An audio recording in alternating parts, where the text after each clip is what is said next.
Okay, Donald's getting the house painted, touched up today. He's just touching it up. We're not repainting the whole house. We're just touching up some of the mess. You know, this has been caulked under this window for quite a while.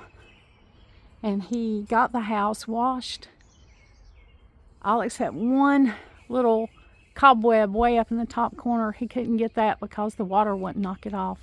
You know, he was washing it with the house wash that you hook up to your hose, and then the window wash that you hook up to the hose. So he got all that done yesterday, and when the house dried, he got this caulk out and caulked up under the windows, and some of the places it just looks like it needed to be touched up with caulk. And so he's touching up today all of those places. It's looking good. I have been snipping off some of the deadhead. I've been deadheading some of the roses over here, and it's going to take me a while to do that. Those things are loaded with roses. They had a lot of blooms, and so there's going to be a lot of deadheads I'm going to have to snip off. And because there's some black spot on them, I always put them in a plastic bag and dispose of them because I don't want to spread that in my garden. We've really got a hold on most of the black spot. We've had a lot of rain lately, so it's a little more than we did have. But we're gaining the gain, and the way we're doing that is with, let me show you what we're using.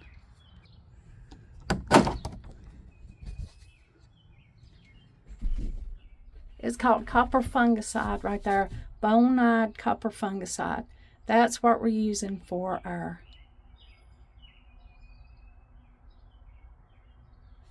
black spot on our roses and different things.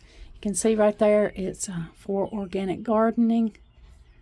So it's ready to use, and it's good for everything.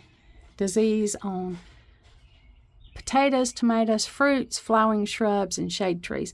And so our rose bushes would be flowering shrubs. So yes, we've got that, and that's what we've been using, and that's helping us get rid of the black spot we've got on our roses. It is an absolutely beautiful day. It's going to be in the low 90s today, somewhere between 91 and 93. So it's going to be hot today. No ifs, ands, and buts about it. I've been pulling out some unwanted weeds and vines in the garden today. And out here we have still got a lot of the beautiful things blooming. The echinacea, the Queen Anne's lace. I need to come out here and snip off some Queen Anne's lace while the flowers are flat, because if I let them go to seed, you see they curl up, and I wanted to do some flat floral dry. I wanted to dry some of these, so I might have to get out here and clip them while they're flat before they curl up like this when they go to seed, so that I can flatten them out and do a dried flower arrangement for you. Lots of pollinators out on the purple coneflower this year. Lots of bees, butterflies.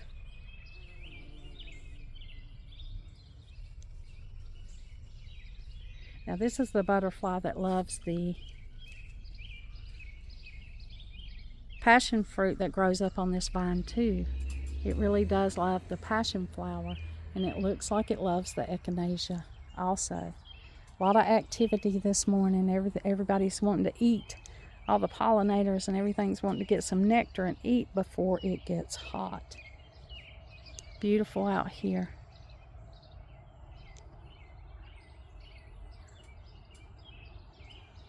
I put watermelon in the garden because if you have watermelon rinds, butterflies absolutely love to eat watermelon.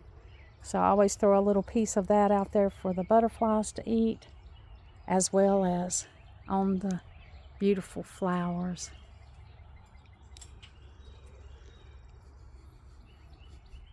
It's going to be in the 90s, but tomorrow they are calling for some rain. So tomorrow for 2 days they're calling for rain. So I'm not going to have to worry about watering for a few days. Just see how much rain we get and see if it takes care of business for us. The lemon balm is seeding. It's up and going to seed. Loving the cottage garden. I really, really am. Some little daisies back there. That's coneflower too. They're just white coneflower, but they look like daisies. They're coming up. I've got plenty of passion flower vine that's came up out here in this corner by itself. And I'm just going to put a lattice of some sort out here and let it grow up it because it came here itself. You know, it's not uncommon for it to grow wherever it wants to grow. The roots can go underground. They'll be in your lawn. They'll be everywhere. Let me check the grass out here where we had the mulch pile. It's growing in nicely. Plenty of good grass, you can see. The rain will help that. It's growing back, so no big deal there. It was well worth it to get the free mulch from the city, or dirt. Yeah, it really had broke down to where it was compost. It wasn't just mulch. It was leaf mulch, and it had broken down to where it was already dirt. Very happy with it. It looks good on the garden. It's been feeding the garden. Everything we've put it on is doing well. The status is starting to bloom.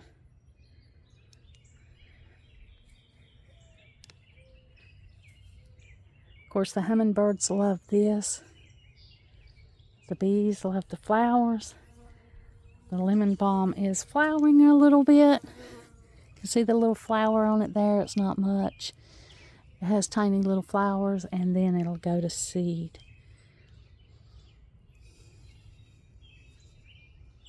Got quite a bit of it right here. This side of the garden is looking pretty good. The peonies are looking good. The jasmine was cut down to the ground. My son, he thought it needed to be cut off of this rose bush, so we let him, one of our sons that was helping us, we just let him go ahead and cut that down. He seemed like he thought it would look a lot better if it was not there. So everything's looking good over here. I did trim the mint back. The mint was really big. There's stuff here where Donald's using it to clean, so all that's pulled out. It'll go in the building. Elderflowers are flowering.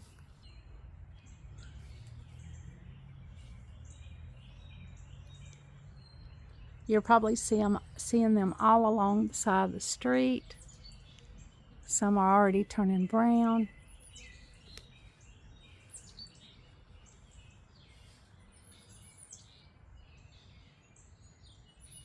They smell really good, and they're beautiful.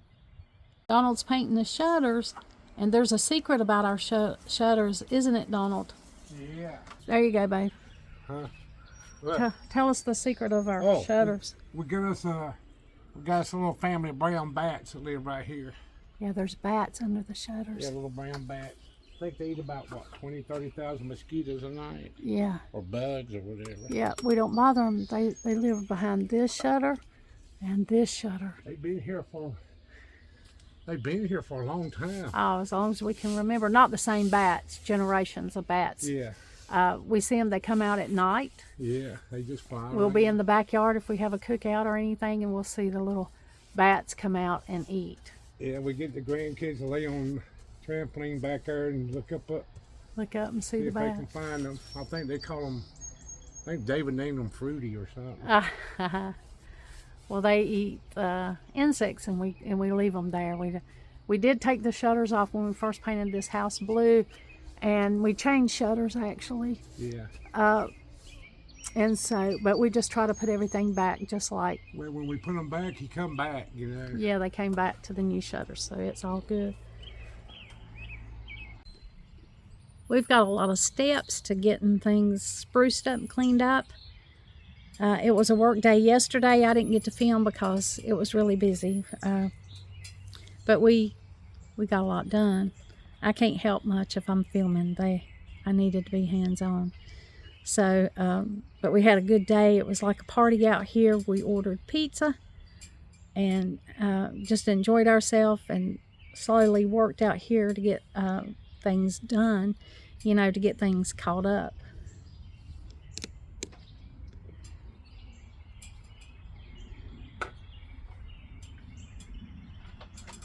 It's a maintenance day, a home outside maintenance, and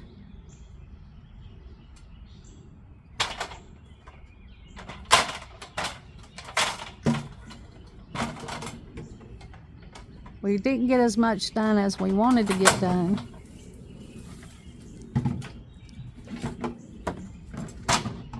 The watering can's stuck on your little giant. Always something on something. Yeah.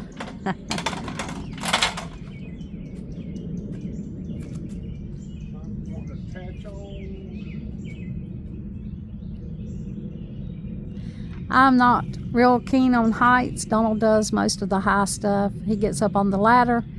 I usually paint down below. There's some areas down below here, the overhang right in front of where he's painting.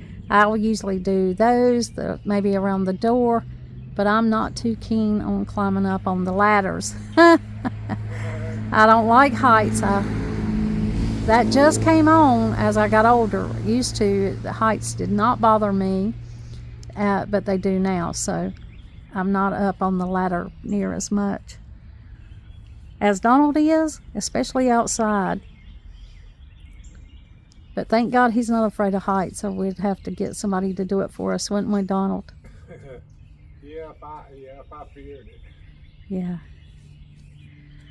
I feared heights. He was at work up in the ceiling, and What? So what happened? I fell out of the ceiling. Yeah. How did that happen? Well, we were down at Myrtle Beach getting air handlers put up in the clubhouse. You got an access door, 8-foot, 10-foot step ladder going up and down. I was just coming out of the access hole, and the ladder tilted, and the ladder went down. What did your coworker say? He was up there looking at the hole, going, hollering, Donald.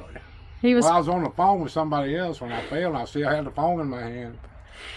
So what? You fell 8 feet through a hole? I fell 9 feet on the concrete floor there. Oh God! It's a wonder you didn't break something. I didn't. But his coworker was Spanish, and he started.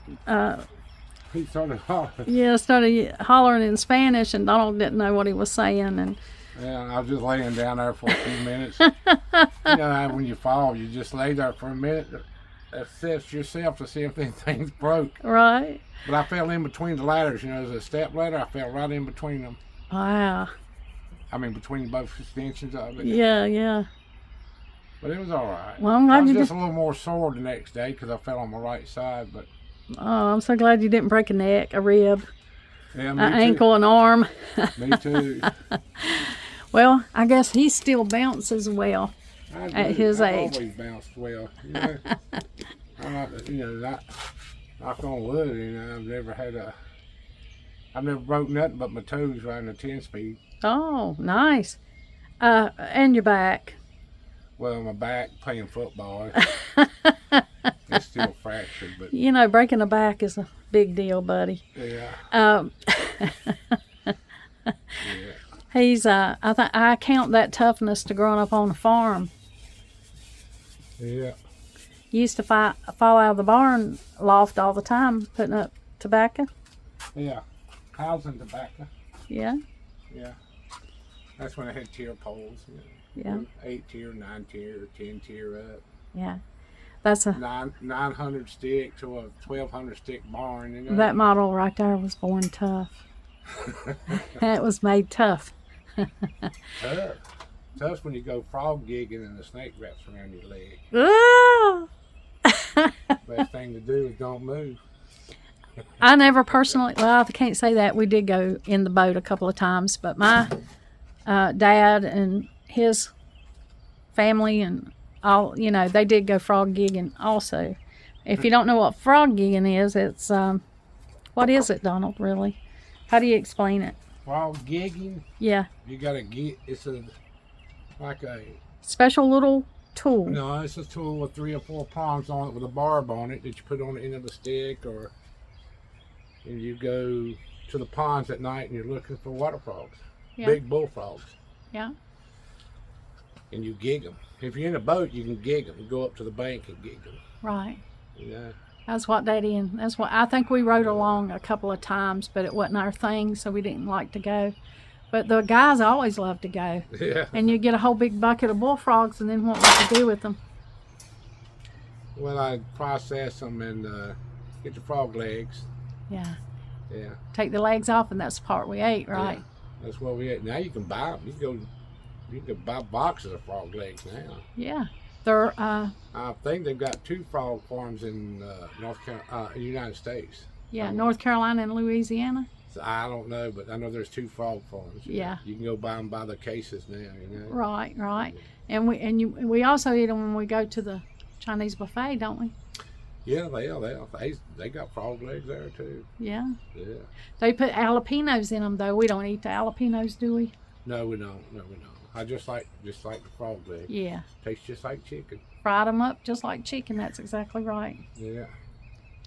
Now, Mama would never eat any frog legs. Of course, we tried them growing up. They wasn't a favorite of mine growing up, but I'll eat them at the Chinese buffet. Sometimes I do eat the frog legs if they don't have jalapenos in them. I'm actually allergic to jalapenos, believe it or not. So that's not, of course, one of my favorite things because it makes my lips tingle and it upsets me. But I avoid them at all costs because I don't want to have a reaction. Look, the moon's still out. What are you talking about? I'm allergic to jalapenos. Well, when we first got married. Yeah, he was getting in storytelling mode. He's wanting to tell all the stories about frog legs. Yeah. So what was the one about the snake? So when you gig the frog, No, that wasn't a gig, and then that was when my stepfather and his brother.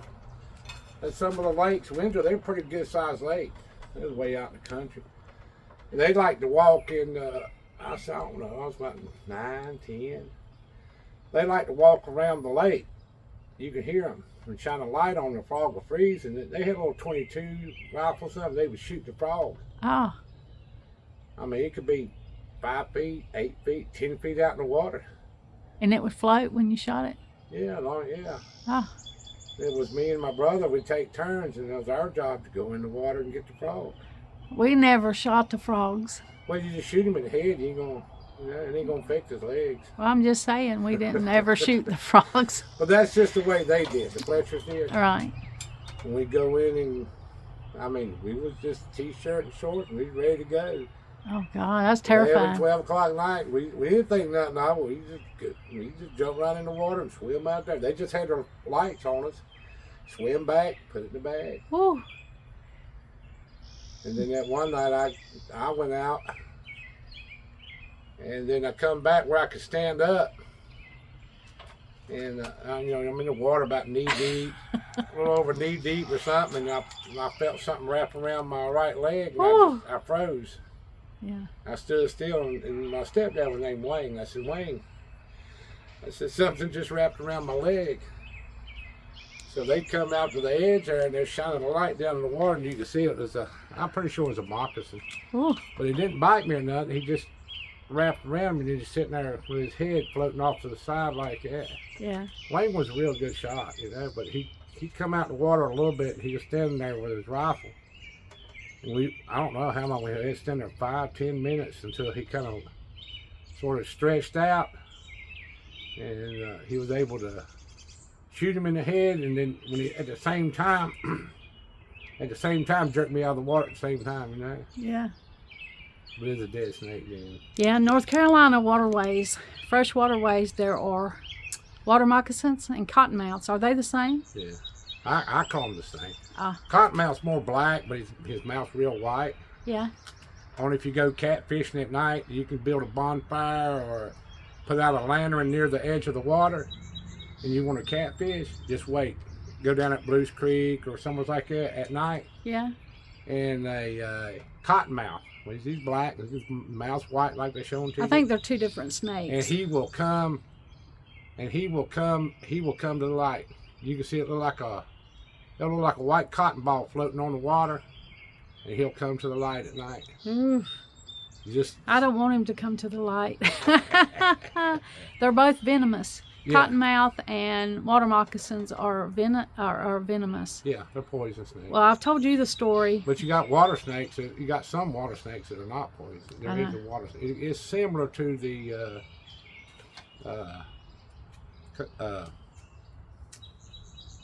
water moccasin. They're similar to that. Yeah.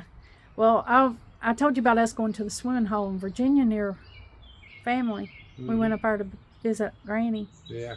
And there's a swimming hole. Everybody had been swimming in it. And so Dad says, come on, let's go. We're going to go swimming in the swimming hole. So we went down there. All of us jumped in and was having a heyday. Dad looks at me and says, Donna, hold still. He comes over there, grabs me by the back of the bathing suit, hair and everything, and picks me straight up. Yeah. And backs up. And I looked, and it was a whole mess of water snakes there. I don't know what they were. Yeah. I don't know if there's moccasins or cottonmouths. I don't know. Yeah, water snakes. Yeah. But he backed up, and we got out of the swimming hole. It was covered in snakes. I don't know if it's a lot of them, it could have been a den or something like that. Yeah, but he snatched me right up out of the middle. We grew up, we had creeks and stuff we got to play in. We just carried little fishing rods down there. And it's either they were going to swim or we were going to swim. We'd sit there and catch them, pull them out of the damn water hole, get rid of them. Yeah. Take them somewhere, throw them away so we can swim. Right. So well, this was...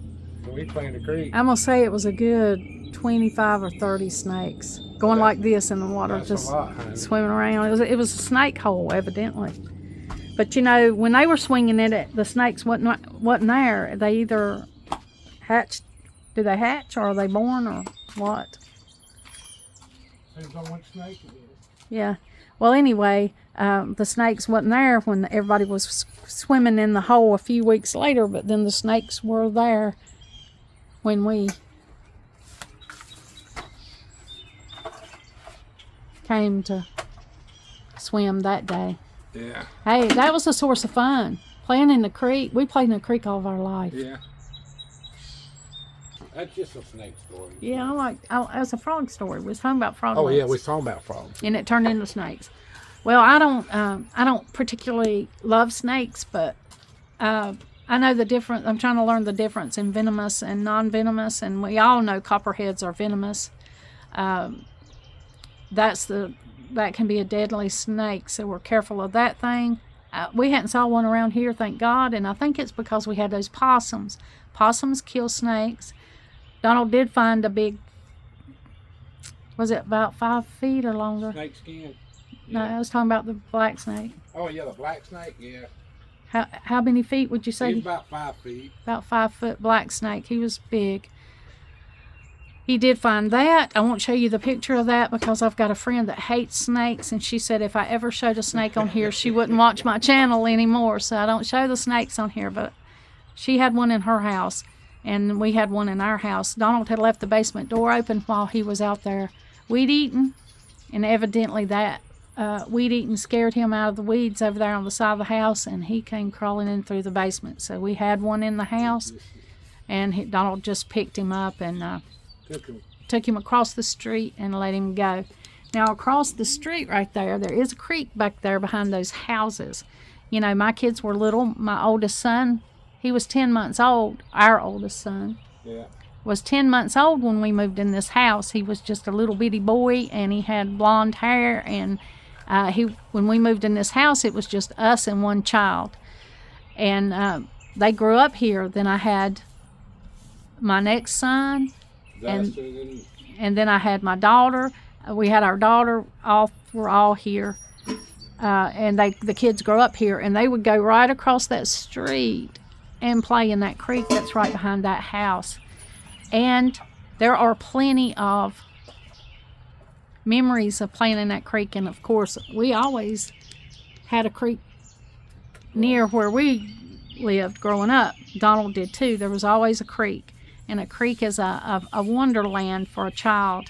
In fact, in the book that I'm writing about growing up Appalachia, there is a lot of good stories around the creek that was near our house. So we've got good memories of creeks around here, and there is still one close, but whenever he finds an animal over here, a snake or something, he takes it right across the street and lets it go behind that house over there, and nobody cares. They don't care that he does that. He relocates that thing. It has not been back. I hadn't saw the big snake, but I did see a little brown snake. Yeah, we got some brown snakes. Yeah, they're kind of like they're not very big. Maybe 6-8 inches. Well, yeah, they're small, but their adult size would be 18 inches. Called a Gila snake, brown snake. The adult's 18 inches long, but yeah, we got 3 or 4 of them around here. They're not venomous, and they're beneficial to eat. Ants and insects that are around. So, and there's also some lizards. We've got some little striped lizards. We've got a lot of those. And then Nathan found, what was that? Broadmouth something? Broadhead, yeah. He found a broadhead little lizard over on the side where the rose bushes are. So there's a lot of like little wildlife. If you don't have that kind of wildlife living around, then, you know, if you don't have wildlife, then there's your garden's not organic. It's not compatible. Well, I don't know. We've got hawks, and you got that big hawk trying to get my rabbit. Oh yeah.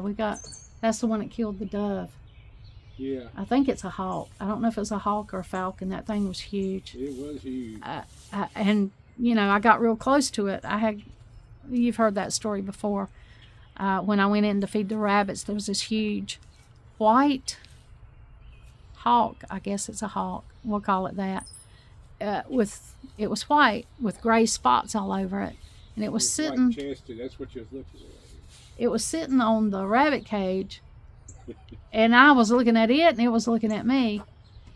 And I wish I had my camera. If I'd had my camera, I could have shared that hawk with y'all. But I'd love to show you that beautiful animal, that beautiful bird sitting on top of there. I mean, and he sat there for, I want to say it was at least like 3 minutes, which doesn't seem like a long time, but it really is when you're looking at something like that. It's a long time. But I didn't have the camera with me. I wasn't filming that morning. I was just trying to feed the rabbits. And that thing was beautiful. But when it flew off, finally it decided it was going to fly off. One of the kids came in the rabbit pen with me, and we looked down, and there was a dove. Evidently that hawk had swooped and broke that dove's neck because it was bleeding on the neck and laying on the ground. That was its food.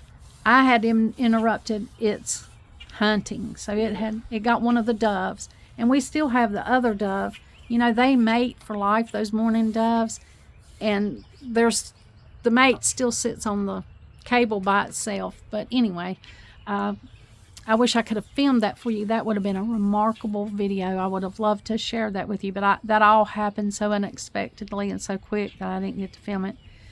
And I wish that I had just backed off and went on out and let the bird have its meal, because it had already done that. I guess they dive bomb them and hit them, and it breaks their neck, and they fall down, and then they go and get their prey. I think that's how that works.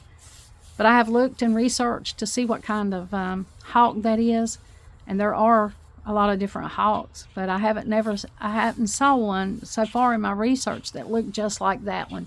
It was, of course, it felt bigger when it was standing up over me and when I was looking at it, but I want to say it was at least 2.5 feet tall. That was huge. It was a huge hawk, and it was beautiful, beautiful white with gray spots and,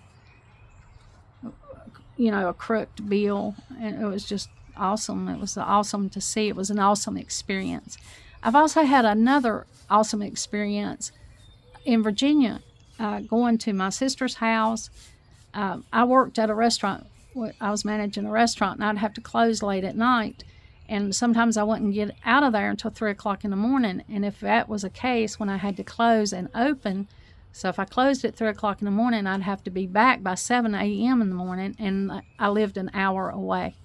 So I would stay at her house whenever I had to open and close.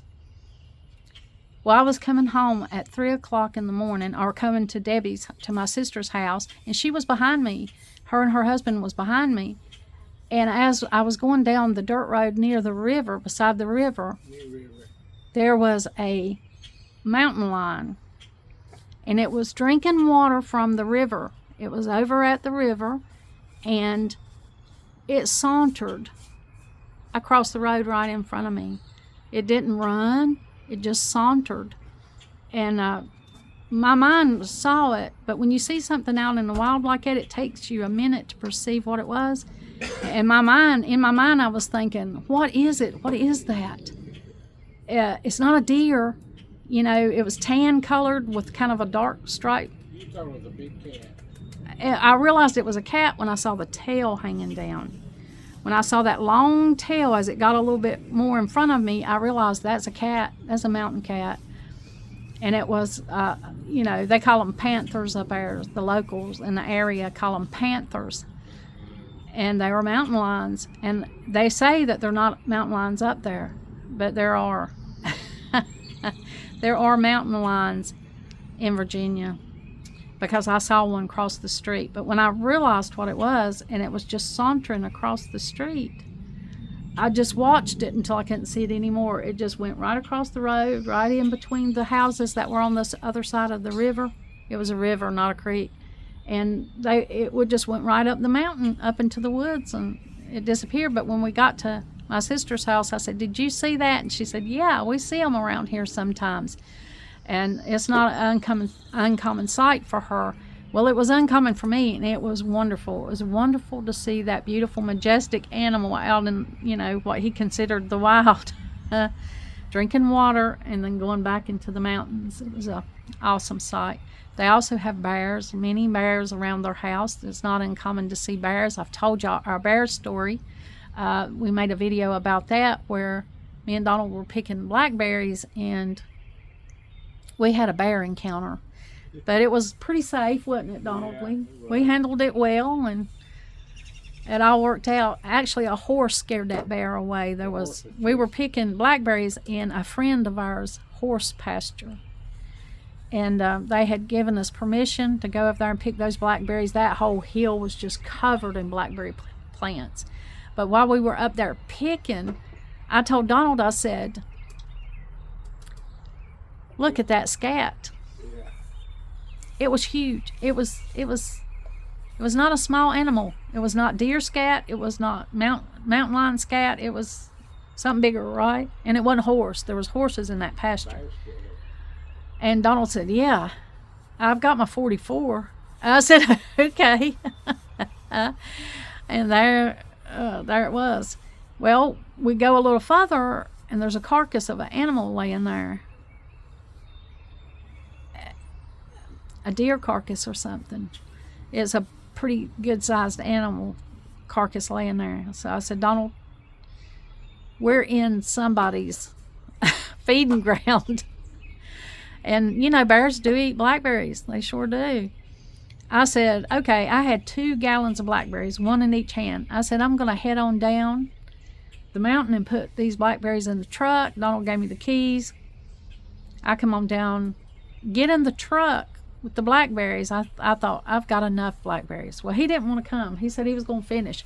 This man is a picker. He grew up on a farm, and when it's time to harvest, he harvests. I mean, he harvests enough for us all year. So he was still picking, and then he comes down. I see that he's coming down the mountain with his buckets of blackberries. I see a bear coming from the other side of the dirt road we're on. Mountain on that side. Yeah, I'm facing this way, and the little dirt road's kind of in between 2 mountains. And well, here comes a big bear. The bear was huge. I didn't know what to do. I mean, and then Donald was coming down the mountain. Well, he gets to the gate that the horses are pastured in. So there's a gate that we go in and out where we parked. He gets down to the gate, and I said, Donald, there's a bear. And what did you do, Donald? I turned around and hollered, bear, bear, bear. I didn't want to exaggerate. No, I'm not exaggerating. I let him know I'm there. I wanted to know which way he was going. Yeah. Yeah. So Donald's yelling. I'm yelling, bear, bear, I mean, to hear a grown man yell bear, I mean, he was. I wasn't talking nicely. No, he was saying bear, bear, bear, but he had his gun on him, so we were all right, you know. And the thing came, Donald, I'm gonna say it came 6 feet behind you. I don't know, maybe 10 or 15 when it was walking across the field there. Yeah, yeah. At the gate. When it walked down this mountain. We saw it. It looked our way, but it walked across the road. It looked at our way. It looked towards us. It didn't hesitate, not one bit. It got. How did it just scarfed that fence, didn't it? It went right under it. Yeah, it just walked under it like it wasn't that. Yeah, he got under the fence.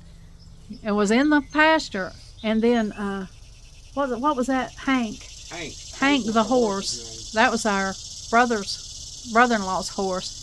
He was huge, wasn't he? He was. A big old handsome horse. And he comes running down the mountain. He came running down the hill from somewhere. Where the blackberries were at. And it scared that bear away, didn't it? He did. He took off chasing the bear. Yeah, he chased the bear. It went back over the fence and ran away. So we didn't see it. And it didn't come towards us. Thank God it didn't come towards us, because, you know, that wouldn't have been good. But Donald got his blackberries in, and we've never forgotten that. That's our bear story. But my sister, where she lives and where their family live up there on the mountain, near them, there's territorial bears all around there. And they, I wish I had that picture from my brother-in-law, but they had a pool set up, you know, one of those above-ground pools. And he was standing at the sink doing something, and he looked out, and there stood a bear splashing in the pool. Water out of the pool. Yeah, just splashing in it.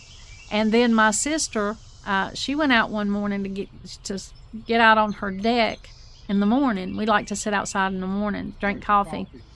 So she goes out the deck, and there's a bear right there on the deck eating out of the bird feeder. And so she just backs up and takes her coffee right in and closes the door. So there have been some bear encounters up there, especially when they start waking up from their deep sleep, and they're around a lot. A lot of deer up there. We always see a lot of deer. Yeah. In fact, Donald got his Virginia hunting license so he can go up there and hunt some of the deer. I mean, there's just so many of them, but it's beautiful up that way, and we like to see a lot of that. We don't have to so much worry about deer here, but there are possums, and you don't think a possum can do some damage. It actually got 2 of our little banty chickens. We had a rooster. If you've noticed, you don't hear the rooster anymore. And we had a little white hen that she had little pom-poms on her feet, and she would lay tiny little eggs. They did hatch some chicks at one time, but all the chicks escaped. I mean, those things were so tiny, they just fit right through the fence, and they were gone as soon as they got old enough to scoot around. But the possum did get the rooster and the hen. Donald caught that possum, and he relocated it a couple of towns away so that it wouldn't come back here. We never kill them, but he does relocate them. We were thinking about just leaving a possum out here because it's good to kill snakes. They eat ticks. I mean, they're wonderful animals, but they're not so much wonderful for your chickens. Raccoons can also be a nuisance and kill your chickens and things. The good thing about possums is they do not carry rabies. They're the only marsupial was it a marsupial? Native to America. And they're awesome. They're awesome little animals, but not so much to have around, I guess, on a small lot. But Donald did take him off because he killed 2 of the chickens and he was eating some of the eggs. So he wasn't welcome. 50 sharp teeth, I tell you that. Yeah. Donald said they had 50 sharp teeth because Like cats. I couldn't imagine the possum killing those little chickens. Evidently, there had become a little wedge in the door big enough for him. No, he had bent up the wire, hadn't he? Yeah, he bent the wire out. He bent the wire and got under it to get the chickens. And we could tell that because of the feathers. It left a track of feathers.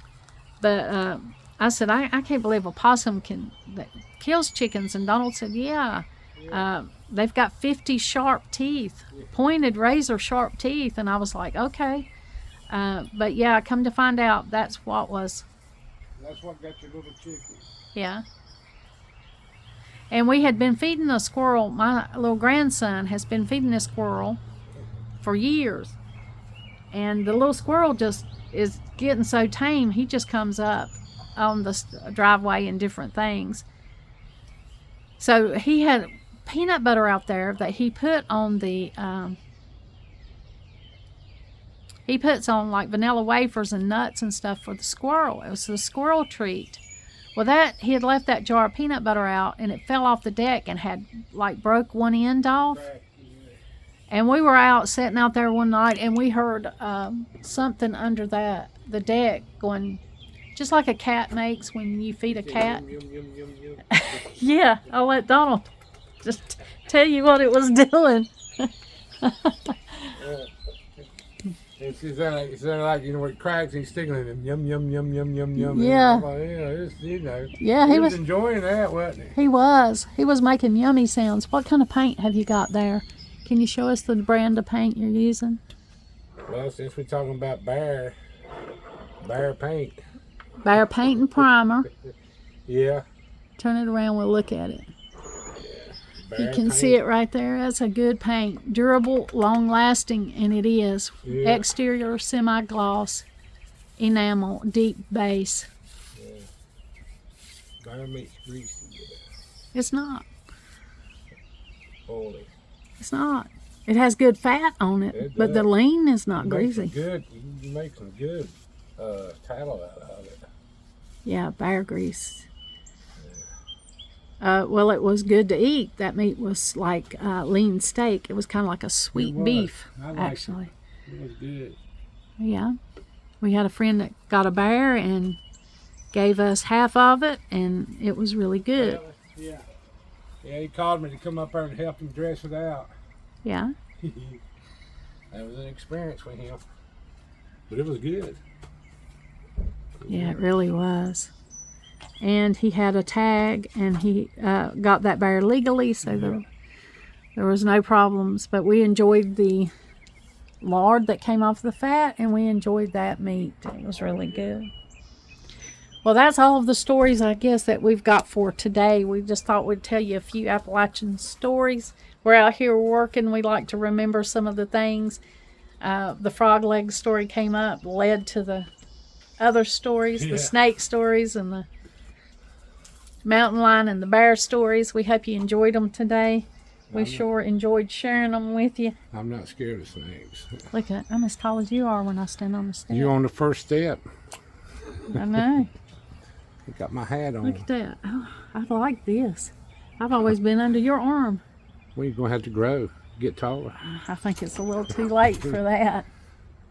All right. Sonny's trying to open the door. Yeah, Sonny's trying to get out. He wants to get out. Come on out and sit with us. We let him out this morning on the back porch, and he tried to run away.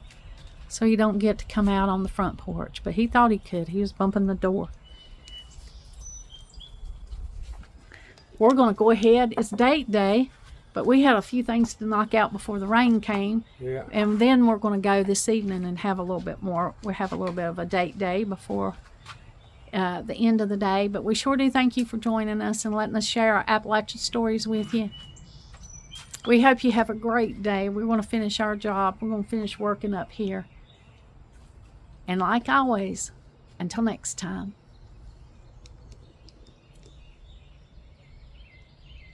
to see y'all.